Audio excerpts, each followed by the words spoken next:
With us, the head coach of the Cavaliers, Jamie Cluesman, UVA Wise, playing what I think it's best ball of the season here down the stretch, coming off a 75-72 overtime win over Lenore-Ryan. Coach, we'll start with that win, an overtime win. It really looks like KJ's coming to the front here at the end of the season, six-year senior.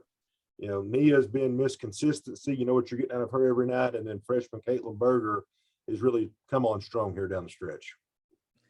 Yeah, I mean, honestly, we shouldn't have been in position to have to go to overtime, but, I think that maybe it will help us in the longer run. We have not been in an overtime game all year. So now we've got that under our belt. So if we are to face that coming up, with the remainder of our schedule, at least we have some experience going into overtime. But yeah, with KJ, six-year senior, she is literally giving the game everything she has right now, being consistent, scoring and rebounding. Took on a big, tough assignment guarding Hudson in the post. Typically we put her on the more finesse post player that's in the game. And so she had to get in there, battle a little bit more. I wouldn't say necessarily out of her comfort zone, but something that she hasn't really faced this year. So I thought she did an extremely good job there. Caitlin Berger, coming in as a freshman, back-to-back double doubles. I can't say enough about her. So hopefully her play will continue and help us down the stretch. And then Nia Van Zandt, like you said, has been consistent all year. She had 17, but I thought it was a quiet 17. But like you said, we know exactly what we're getting from Nia every single game, and that's consistency. And she does a great job on the defensive end as well. I thought it was the best that our team's rebounded this season against the team that beat us on the glass the first time we played. 52-48, UVA Wise wins the battle of the boards.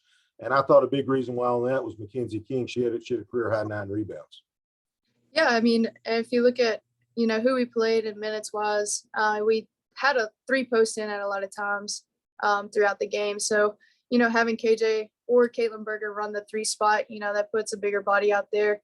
But I think they just understood the assignment and how we had to limit their second chance points in order for us to be in a position to win the game. And, Mackenzie stepped up big second half. She came in, knocked down those threes, took some charges, and obviously was big on the boards for us. And the other thing I want to touch on that game with LR before we move on, free throw shooting, 20 of 24 as a team compared to 11 of 18 for the Bears. Really, in a lot of ways, you were able to win that game. Stratton KJ goes 8 for 8. Yeah, I mean, KJ obviously is one of the top free throw shooters in the conference. It was a key for us to get to the free throw line more times than we put LR on the line. And obviously we checked that box and our kids stepped up and hit them when we needed to. And, hopefully we can continue that, because anytime you get to the free throw line, it's a positive in multiple ways. So, that's going to be a key moving forward for us. All right, playing Wingate, they're leading the league right now in contention for an NCAA tournament berth. Second time you've played them. Came up 2 points short here. Talk about the Bulldogs and kind of the game plan going down to Wingate. I mean, they're extremely talented in all 5 positions. They've got some depth on the bench. Offensively, move the ball very well. Defensively, they're all over the place. So, they'll mix it up. They'll play man. They'll go full court man. They'll play zone, whether it's 2-3, 3-2, 1-3-1. So we're literally going to see a little bit of everything. But I think in regards to us, we have to have the same mindset no matter what defense we're going against. We have to be the aggressors. We have to be confident with the ball. But defensively for us, we have to limit their paint touches.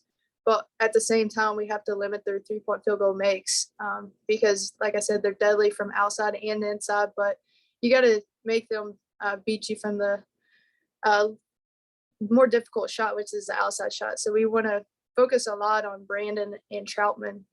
So they're gonna be our biggest focus moving forward. You talked about Haley Brandon. She leads the league in rebounding, averaging right around 13 a game. She had 13 rebounds the first time we played.